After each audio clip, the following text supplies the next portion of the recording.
Hey, everybody. John Granato from the bench. Mornings on ESPN 97.5 and A.J. Hoffman from the Blitz. Afternoons on ESPN 97.5. Let's talk some Texans football.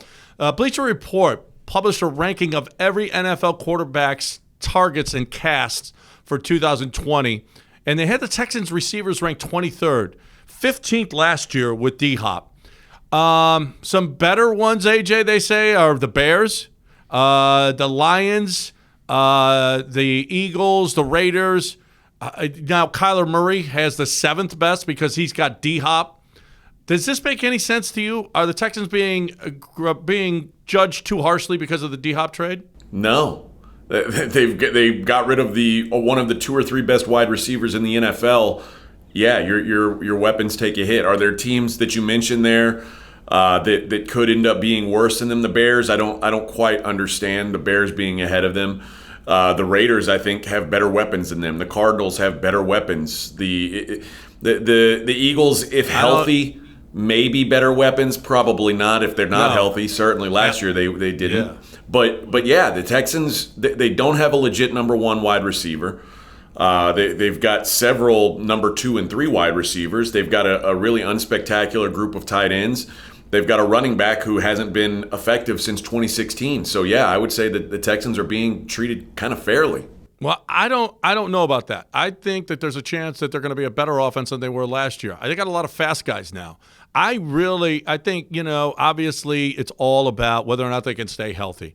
But Brandon Cooks, I think, is going to add. He's going to bounce back after not a great last year. I think Will Fuller, if he can stay healthy, which is a huge if. Randall Cobb, another guy that's had injury problems, but he's fast. Kenny Stills is fast. I don't mind the tight ends at all. Fells had himself a really nice year and will catch touchdowns for you. I don't know. I disagree. I really think that sometimes we've seen it before. You get rid of your best player and you're better.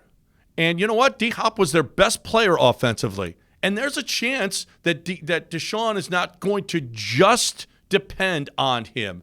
I really believe that if he spreads the ball around and if guys stay healthy, that they're going to throw the ball downfield more. They're going to throw to the backs more. They're going to be possibly a better offense. But what the article was talking about was how good is the supporting cast, not how good is the offense. How good are the receivers and the running backs that have been placed around Deshaun? And the truth is, you're saying if all these guys stay healthy. Every guy you mentioned has a significant injury history. Randall Cobb, Brandon Cooks, Will Fuller, David Johnson. These guys don't stay healthy. So for the purpose of the article, I think it's absolutely fair to question whether or not they're going to be better without DeAndre Hopkins, who was always on the field. I'm a glass half full guy. I'm not. I know that. I know that about you. And I'm you know what? If he plays 8 games, that's 8 games played, not 8 games missed. Okay? So you sound like J.J. Watt's agent, John. I'm going to look at those 8 games that Will Fuller plays this year, AJ, and I'm going to say, look how good he was during those 8 games. You're going to say, he missed 8 games. Right. You see? So that's where we differ on this thing. But I really do believe they're going to be more vertical. I really do believe that Deshaun isn't going to have his whoopee, and he's actually going to be reading defenses and making more plays, maybe even more on-time plays, because these guys aren't going to go up and get 50-50 balls. He's going to have to actually play within the offense and maybe yards. I'm predicting 2 things. They will be more vertical, and secondly, they're going to have more more yards after catch. Because usually a guy was draped all over DeAndre Hopkins, and when he caught the ball, he rarely was able to get off into the open field because he didn't separate. These guys separate, and there's a chance that they're going to be more explosive with these guys. Well, I think there's a reason why he didn't get it down the field to those guys before. These guys aren't great route runners. They are. You're right. The speed is there. In Will Fuller's case, we've seen he doesn't have the greatest hands.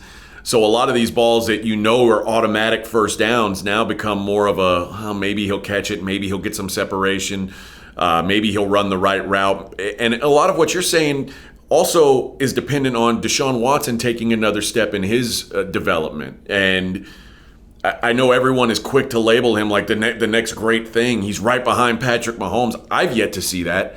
I would love to see it happen. I've yet to see it, though. So until Deshaun proves that he doesn't need a guy like DeAndre Hopkins to have success, I'm what you said. I'm glass half empty.